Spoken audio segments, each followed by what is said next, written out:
So last weekend, I finally had the opportunity of playing through Famicom Detective Club, The Missing Heir, the original Famicom visual novel from 1988 or something like that, written by Yoshio Sakamoto of Metroid fame, a visual novel that released on the NES years and years and years ago, getting out of nowhere a surprise release in the West in the form of a couple of remakes, actually, featuring gorgeous, really well animated artwork. I wasn't really sure what to make of this when it came out, because like I've always like been vaguely aware that Famicom Detective Club exists. Like it had its trophy in Super Smash Bros. Melee, and like it's always been that thing that like, oh yeah, I know it exists, but I didn't know anything about it. I didn't know like the developers. I wasn't even like completely sure if it was a Nintendo IP, honestly.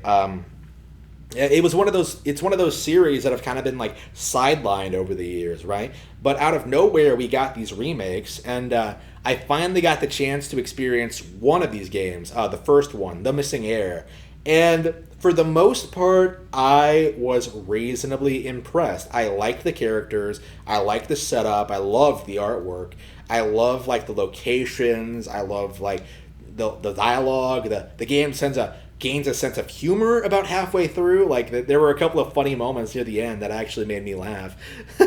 And all in all, it feels like a very primitive, a very early Ace Attorney case without like the court cases. Like it's an entirely like investigative game where you go around, talk to people, and try to piece together like the narrative of solve the case basically. It's a single case, right? It's a single like adventure. It's not all that long, like maybe 5 or 6 hours. I have no idea. It took me forever to get through it, and there's not a whole lot of replay value, I think.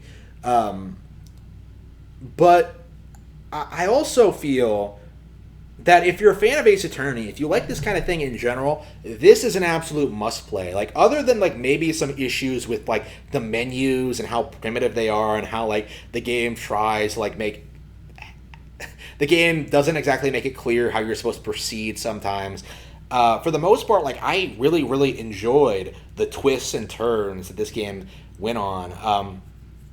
Generally, right up to the end, I felt like very invested in the situation, in most of the characters and what they were going through, the growth they displayed throughout the game, the plot twists, the ending was reasonably good. Like I kind of wish it was a bit more intense. Like I kind of wish there was more like gameplay to it. Actually, there's this little segment near the end where like you're going through a maze and you have to solve like a little puzzle.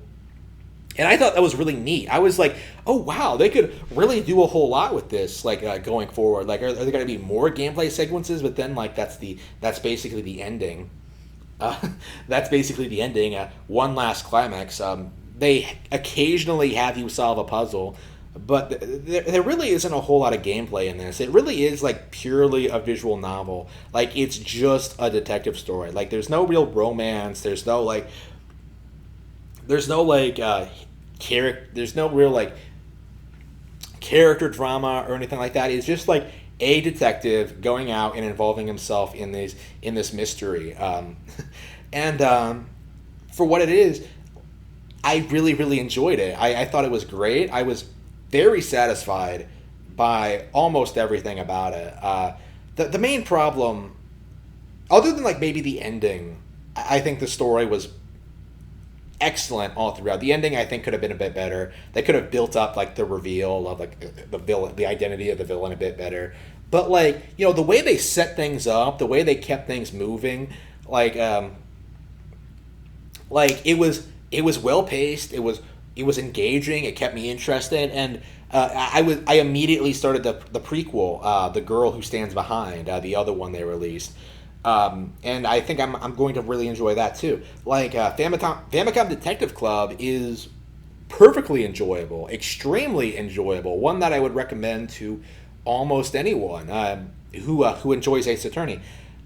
Check this series out if you haven't already. This is definitely a visual novel you should buy on Nintendo Switch.